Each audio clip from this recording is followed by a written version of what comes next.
안녕하십니까. 백야드 북리딩 지난 시간에 이어서 낭독해 드리겠습니다. 이 모든 것들은 사실 바니스타의 의미를 지니고 있다. 먹다 남긴 파이와 와인은 먹고 마시는 인간의 가장 원초적이고 감각적인 즐거움이 소모적이고 찰나적인 것이라는 것을 보여준다. 넘어진 은잔과 깨진 유리잔은 부귀 영화의 헛됨을 나타낸다. 그리고 거의 타들어간 몽땅한 초는 모든 인간에게 죽음이 시시각각 다가오고 있다는 것과 그 죽음이 모든 세속적인 쾌락과 사치를 부질없게 만들 것임을 상기시키는 것이다. 사실 이런 그림들에는 모순적인 면이 있다. 바니타스 정물원은 네덜란드가 유럽 상공업과 국제무역의 중심지로서 황금시대를 구가할 때 성공한 상인들이 주문하는 것이었다. 그러니 그림 속 사치스러운 물건들이나 탐스러운 꽃과 먹을거리는 분명히 주문자의 부를 과시하기 위한 측면이 있었다. 게다가 반짝이는 금속과 유리광택의 정밀한 묘사는 보는 사람들에게 감각적 즐거움을 선사하고 소유욕을 불러일으킨다. 그런데 다음 순간에는 이 모든 것들이 허무하다는 메시지를 던지는 것이다. 부를 과시하고 더 쌓고 싶은 욕망과 세속적인 가치보다 영원한 내세를 생각해야 한다는 종교적 교훈 사이에 갈등하던 네덜란드 상인들이 일종의 타협안으로 만들어낸 것이 바니타스 정물화일지도 모를 일이다. 바니타스 전통은 현대 미술에까지 이어지고 있다. 우리나라 설치미술가 이불 1964년생. 그가 1997년 뉴욕 현대미술관에서 전시한 화엄도 그중 하나다.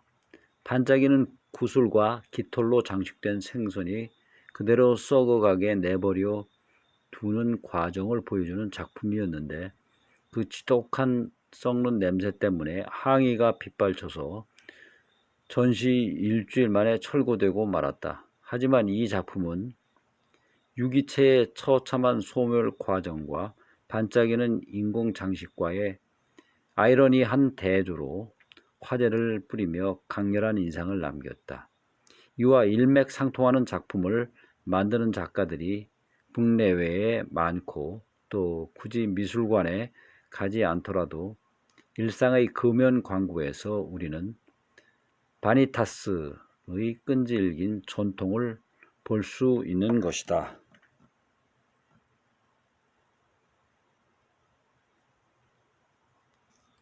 다음 꼭지 제목은 벨라스케스의 죽은 왕녀를 위하여.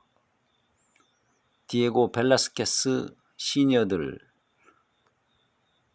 이란 작품에 대해서 감상해 보도록 하겠습니다. 디에고 벨라스케스 작 시녀들. 시녀도 부분입니다. 1957년 파블로 피카소 작 시녀들을 따라서 이 작품은 인판타 마르가리타 디에고 벨라스케스 작입니다. 1660년.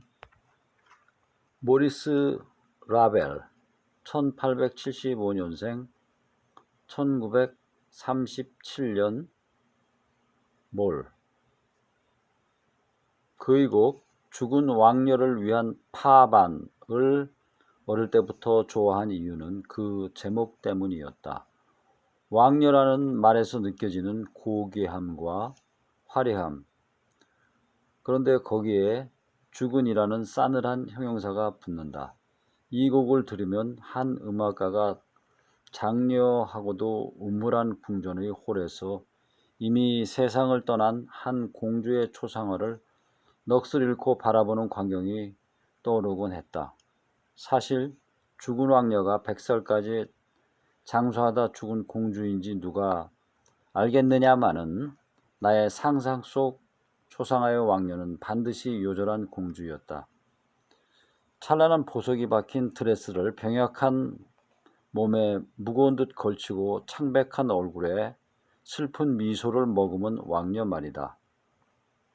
막 져버린 장미, 산산이 부서진 유리 인형, 이제 손을 내밀어도 닿을 수 없는 사라져버린 모든 아름다운 것, 그런 것들을 떠올리면서 달콤한 우수에 빠져 이 음악을 무턱대고 좋아했다.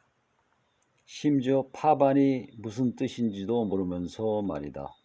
좀 더 후에야 파반이 장중한 궁정 춤곡이라는 것을 알았고, 그 다음에는 아름답고 서늘한 공주의 유령이 새카만 머리카락을 날리며 밤의 텅 빈 궁정 무도장을 춤추는 듯 거닐고 있는 환상을 떠올리곤 했다.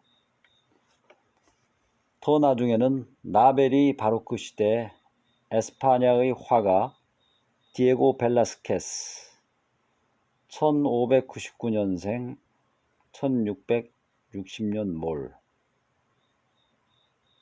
그가 그린 왕녀 마르가리타 테레사의 초상을 보고 이 곡을 작곡했다는 설을 알게 되었다. 사실 그 이야기를 듣고는 조금 실망하기도 했다. 그의 걸작 시녀들에 나오는 마르가리타의 모습은 무척 사랑스러웠지만 이 금발의 통통한 장밋빛 볼을 지닌 어린 왕녀는 내가 상상해 오던 흑발의 창백한 젊은 왕녀의 이미지는 아니었으니까. 이런 공상의 추억을 다시 떠올린 것은 박민규가 2009년에 발표한 소설 죽은 왕녀를 위한 파반느 표지 그림이 벨라스케스의 시녀들인 것을 보게 되면서였다. 그런데 왜 표지 그림에서 공주가 아니라 난쟁이 어릿광대 여인의 초점을 맞춰 밝게 처리하고 나머지는 어둡게 처리한 것일까? 이 책은 그녀처럼 못생긴 여인의 사랑 이야기이며 공주 같은 잘난 소수를 끝없이 부러워하고 스스로를 소외시키며 살아야 하는 많은 사람들에 대한 이야기를 하고 있기 때문이다. 그림을 보는 시선을, 그리고 세상을 보는 시선을 조금 옆으로 이동하게 만드는 신선한 테마다. 하지만 여기에서는 소설의 주제와 동떨어진 왕녀 마르가리타 테레사 1651년생 1673년 말의 이야기를 다시 해야겠다. 나벨은 이 곡이 어느 특정한 공주를 염두에 둔 것이 아니라고 했다 하지만 많은 사람들이 이 곡과 마르가리타를 연관시키는 데는 이유가 있다. 이 곡의 프랑스어 원제 파반 pour une enfant 디퓨네를 보면 일반적으로 공주를 가리키는 단어인 프랭세스 대신 앵팡트라는 말을 쓰고 있다. 앵팡트, 에스파냐어식으로는 인판타, 앵팡트는 에스파냐의 왕녀를 지칭하는 말이다. 그리고 파바는 16에서 17세기에 유행한 춤곡이었다. 이 시대 에스파냐 공주라면 누구라도 벨라스케스라는 거장의 손으로 영원한 생명을 얻게 된 마르가리타를 먼저 떠올릴 것이다. 에스파냐의 궁정 화가였던 벨라스케스는 마르가리타가 짧은 머리에 아기일 때부터 그녀가 9살이 되고 자신이 세상을 떠난 해까지 이 공주를 여러 차례 그렸다.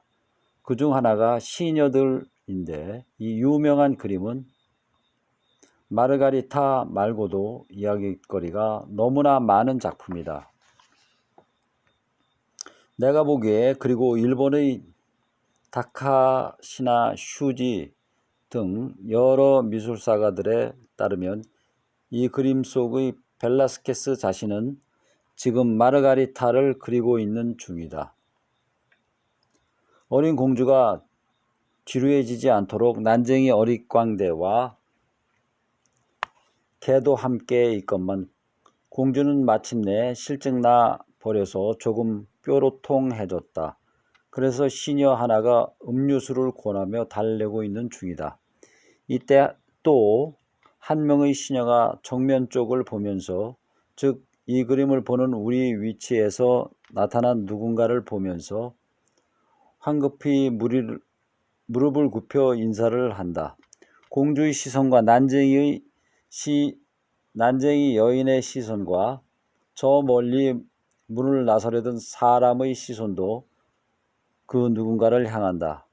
그 누군가는 바로 벽 가운데 걸린 거울에 비치는 왕과 왕비이다. 반면에 또 다른 미술사가들과 철학자 미셸 푸코 1926년생 1984년 그는 그림 속 벨라스케스가 그리고 있는 대상이 왕과 왕비라고 본다. 왕과 왕비는 우리 관람자의 위치에서 벨라스케스를 향해 포즈를 취하고 있다가 어느덧 지루해져서 어린 딸을 불러들였고 방금 도착한 마르가리타가 부모를 바라보고 있다는 것이다. 그렇다면 정면을 바라보며 인사를 하는 시녀는 지금 막 공주를 모시고 온 시녀일 것이다. 어느 쪽으로 해석하든지 이 그림은 마치 스냅 사진 같은 자연스러운 순간 포착인 동시에 그림 속 그림의 대상 가로 열고 첫째 해석대로라면 공주, 둘째 해석도라면 왕과 왕비 가로 닫고 과 대상을 그림으로 재현하는 화가, 즉 벨라스케스와 그것을 바라보는 관찰자 가로 열고 첫째 해석대로라면 왕과 왕비, 둘째 해석대로라면 공주 가로 닫고가 모두 한 화폭에 다시 재현되도록 정교하게 기획된 것이라 감탄을 불러일으킨다. 푸코는 이것이 모든 것을 재현하고자 했던 고전 시대의 욕망을 압축한 것이라고 평하기도 했다.